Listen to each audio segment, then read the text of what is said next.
Hi ma'am, welcome to Box Office India. Thank you. So first and foremost question, how was the response to the trailer till now? Well, the trailer's response has been overwhelming because we didn't expect this kind of hits, to come across, because it's a small film made from the heart.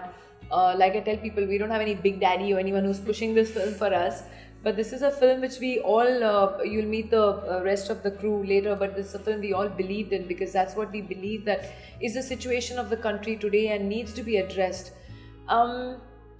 What was our thought behind making a film is what we are almost achieving even with the trailer launch.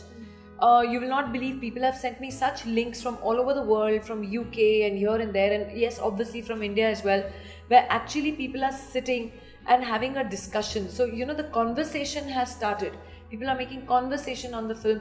They're showing the trailer, the reactions, their own reactions to the trailer, and they're actually having a discussion or a debate for 4-5 people sitting around and discussing about the situation, about different comments, about different cases, and about what needs to be done. So I do believe that, the fact that it's reached out to the youth has been a very amazing response, because ultimately these guys are going to be the voice and the noise that needs to nudge our lawmakers and leaders into, more stringent action.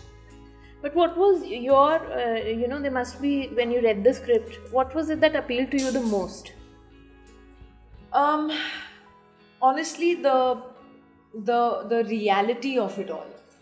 It was not a fake script or trying to create. There is no song and dance in this film. There is no club sequences. There is no, what you would say, suddenly we are on the slopes of some beautiful valley or dream sequences or nothing like that. It's a very real film. It's what really happens to a middle class family and how it completely falls apart. And the, very fact that the criminal walks free after a while and the family is actually given a life sentence of this brutish nightmare that has unfolded on them. They have to live with it. So that is what we talk about in the film. While filming, as you just told us about what the story is about, was the role emotionally draining? Very highly emotionally draining, and I was kind of prepared for it, but not to this intensity. When I heard the script, I was in tears, and it gave me goosebumps. And I mean, it was, I have 3 daughters, and I realized how I could identify with the character. And then when we actually shot it was also very disturbing. After shooting the film, sadly I had to dub it, a couple of scenes, though most of the film has been done in sync sound, but I had to dub a couple of scenes, and that also was something that left me in uncontrollable sobs. So that was really very moving for me, and a very disturbing experience. Was it equally tough to get out of the character? A mother is a mother is a mother.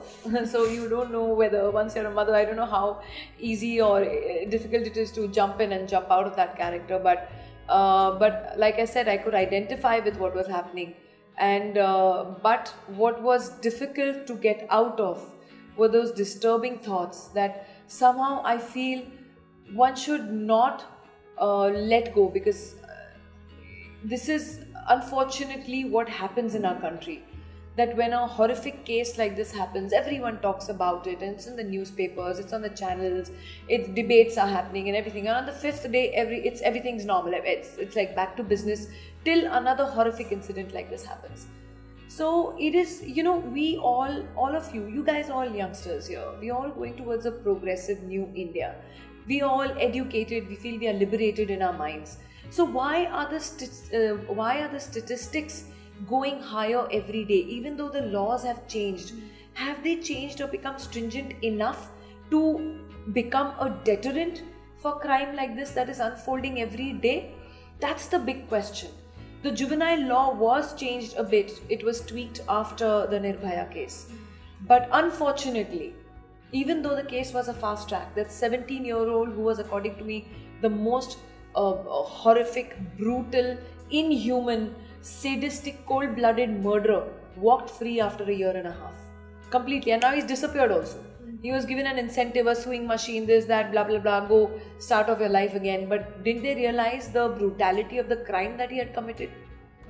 I don't know who was there sitting, taking that judgment, but whoever the lawmakers were, didn't they realize the brutality of the crime? It's not a normal person who would do something like this to another living being.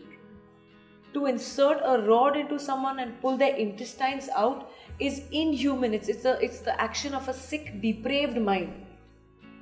According to me, that fellow should have been put into a psychiatric ward, should have been given treatment, because he was a sadistic person in his mind. He took pleasure in seeing someone else's pain. So according to me, he was let go very easily. And was that an incentive that we are giving to the unemployed juvenile youth? That, oh, do what you want to, go sow your wild oats, but the government is going to release you in any case, and you're going to go scot-free, and you might even get a sarkari naukri. So, I mean, where are we going as a society? For these boys here, one day they are going to be parents, you're going to have girls. About you. They will be worried for their wives, for their daughters. You guys will be worried for your children. So is this a dangerous world and a precedent that we are setting ahead for the future generations to come?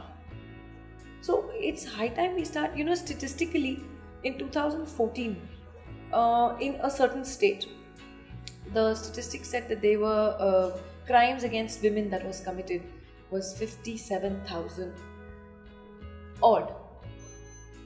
In 2015, 1 year later, it became 59,000 odd, nearly 60,000. Imagine 2,000 ka jump in a year and 60,000 cases reported in one state in our country, reported, and there must be so many more that weren't reported. So, I mean, though here we are not sitting here to talk about the society, we are sitting here to talk about this film.